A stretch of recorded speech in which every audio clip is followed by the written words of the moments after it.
അപ്പോൾ ഈ പോക്കറ്റിൽ നിന്ന് കാശെടുത്ത് കൊടുക്കുമ്പോഴാണ് വീണ്ടും എനിക്ക് ടെൻഷൻ തുടങ്ങുന്നത്. കാരണം ഇത്രയും പൈസ ഈ കുട്ടിക്ക് എങ്ങനെ എന്നുള്ളതാണ്.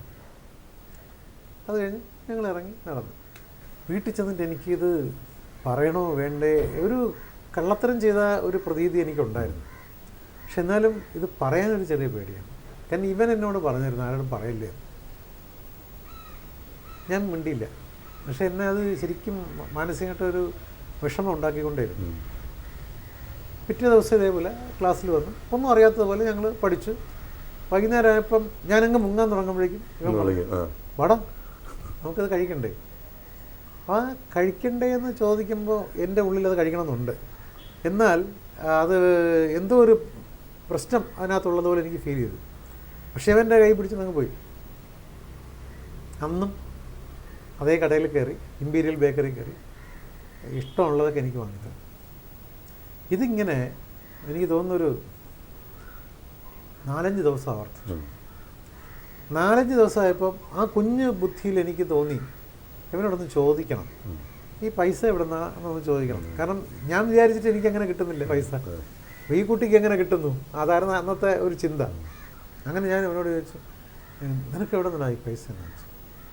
ആദ്യം അവന് അതിൽ അച്ഛൻ തരും അമ്മ തരും എന്നൊക്കെ പറഞ്ഞു. ഞാൻ പറഞ്ഞില്ല, ദിവസവും 2 പേർക്ക് ഇതൊക്കെ കഴിക്കാൻ അച്ഛനും അമ്മയും പൈസ തരുമെന്ന് ഞാൻ വിശ്വസിക്കത്തില്ല. സത്യം പറ, ഇല്ലെങ്കിൽ ഞാൻ നിൻ്റെ കൂടെ വരത്തില്ല. അപ്പോൾ ഇവൻ പറഞ്ഞ്, എനിക്ക് ഹോട്ടലാണെന്നുള്ളത് നിനക്കറിയാമല്ലോ, എൻ്റെ അച്ഛന് ഹോട്ടലാണ്. ഞാൻ ഇവിടെ നിന്ന് ക്ലാസ് കഴിഞ്ഞ് വന്നു കഴിഞ്ഞാൽ അവിടെ കയറിയിരിക്കും, കൗണ്ടറിൽ കയറിയിരിക്കും ക്യാഷിൽ.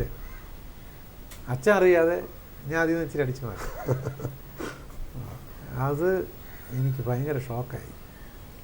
ഈ കഴിഞ്ഞ 4 ദിവസവും അവൻ്റെ അച്ഛനറിയാതെ അവൻ കൊണ്ടുവന്ന് ചിലവാക്കിയ പണം കൊണ്ടാണ് ഞാൻ ഈ ഫ്രൂട്ട് സലാഡ് കഴിച്ചത് എന്നുള്ളതിന് ഭയങ്കരമായ കുറ്റബോധം എനിക്ക് തോന്നി. എന്നാലും ഒരു കാര്യം തീരുമാനിച്ചു, അന്ന് മുതൽ ഇനി അങ്ങോട്ട് പോകുന്നില്ല എന്ന് തീരുമാനിച്ചു.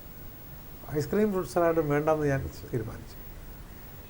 പക്ഷേ ഇങ്ങനെയൊക്കെ ആണെങ്കിലും ഈ ഒരു രുചി ആദ്യം എനിക്ക് സമ്മാനിച്ച, അതായത് എന്നെ ഞെട്ടിച്ചുകൊണ്ട് എനിക്ക് വാങ്ങിത്തന്ന സുഹൃത്ത്. അപ്പോൾ ഈ പറയുന്ന സമയം എന്ന് പറഞ്ഞാൽ ഏകദേശം 5th കഴിയുന്നൊരു സമയമാണ്. ഞങ്ങളുടെ സൗഹൃദം ശക്തമായിട്ട് തന്നെ തുടർന്നു. എപ്പോഴൊക്കെയോ ഞാൻ അവനെ അച്ഛൻ്റെ മേശയ്ക്കകത്തുനിന്ന് പൈസ എടുക്കരുതേ എന്ന് പറഞ്ഞിട്ട് എനിക്ക് ഓർമ്മയുണ്ട്. അവനും അത് നിർത്തി. അവൻ പിന്നെ നിർത്തി.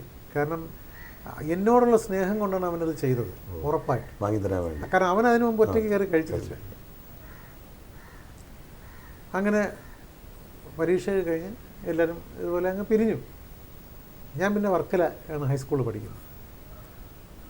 പക്ഷേ അതിനുശേഷം ഈ സതീഷ്, പ്രസന്നൻ ഇവരെയൊക്കെ ഞാൻ പല സ്ഥലത്തും വെച്ച് കണ്ടിട്ടുണ്ട്.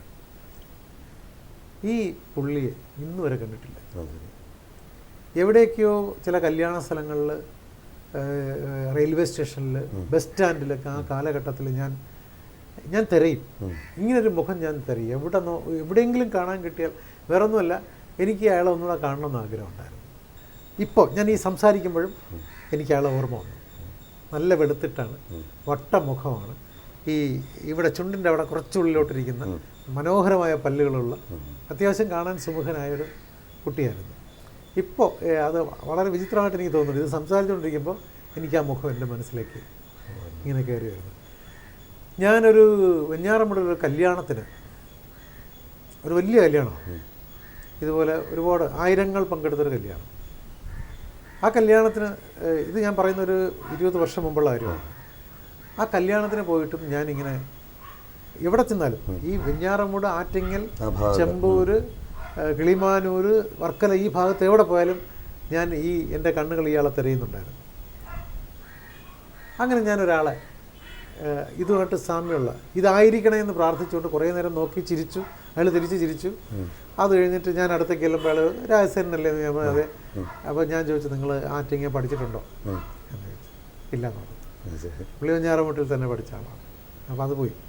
അങ്ങനെ 1-2 പേരെ വളരെ സിമിലറായിട്ട് ഈ അന്നത്തെ ആ ആളിനെ ഓർമ്മിപ്പിക്കുന്ന പോലെ മുഖമുള്ള ആൾക്കാരെ കണ്ടുമുട്ടിയിട്ടുണ്ട്. പക്ഷെ അതൊന്നും അയാളല്ലായിരുന്നു.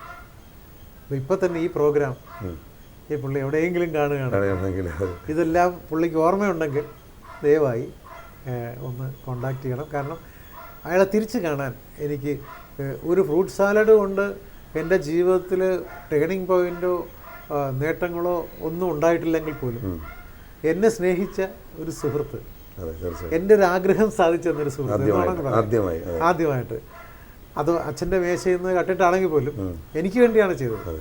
അപ്പോൾ ആ സുഹൃത്തിനെ ഭയങ്കരമായിട്ട് മിസ് ചെയ്യുന്നുണ്ട്.